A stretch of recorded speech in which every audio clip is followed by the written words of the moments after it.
Pekka, first of all, thank you very much for doing the interview today about the farm IPOs. And could you please say a few words about farm IPOs in Europe in general? Is there such thing in Europe, first of all? We know that there are some IPOs in Europe and European agricultural sphere. There are no provisions in the CAP, Common Agricultural Policy, for the moment. But we can say that CAP is quite neutral to IPOs. We see these as a kind of part of the modern dynamic agricultural sector, but then it is more to do with how we integrate this type of activity with the ongoing popular concept of European family farming. Because it's really important that we would maintain as what most politicians refer to sustainable agriculture when it comes to the structures. From farming perspective, it's crucially important that we have alternatives for farmers that, especially when they take over a farm, they get into the business. They need to have more alternatives, and in this respect, of course, IPOs serve an important role. There are no specific funding elements, especially when it comes to purchases or land purchases or purchases of businesses per se within the current CAP.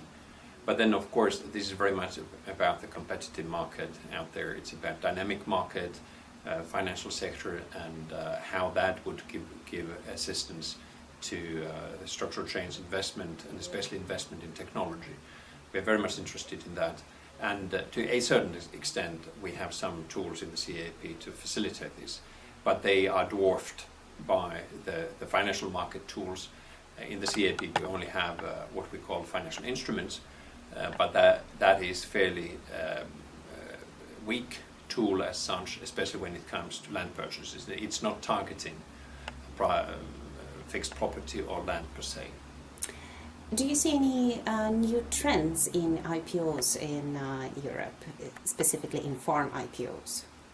Well, we would expect that there will be some interest, especially in some sectors that, for instance, are very deeply integrated to the value chain, because of the high level of investment needs, and also because of the involvement of third parties as a natural continuum of the development of the sector.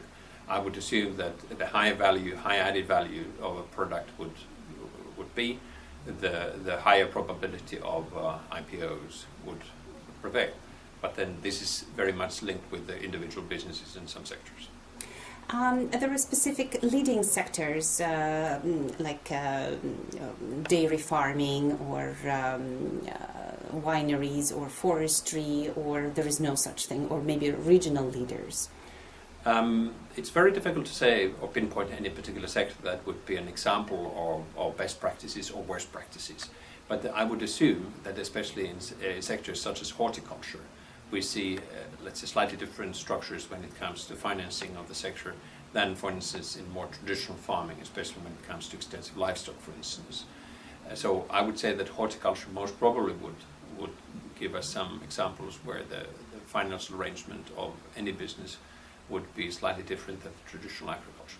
Well, I think when we talk about direct involvement of third parties in agriculture, and especially when it comes to land purchases, there is an element of what we call speculation.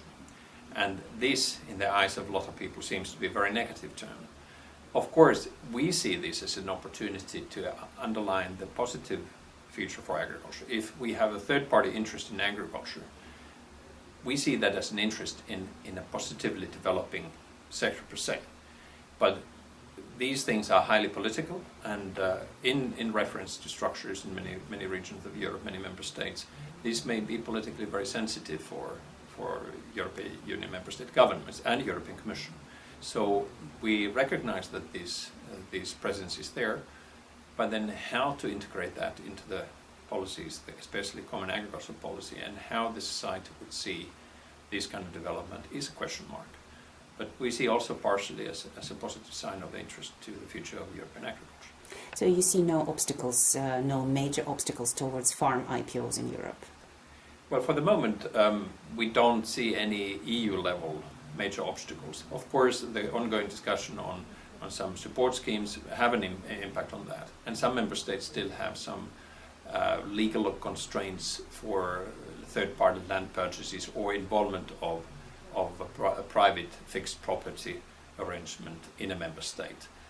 Very difficult to say for the moment, but this is once again very much linked with the structures and for future of European farming. Thank you very much.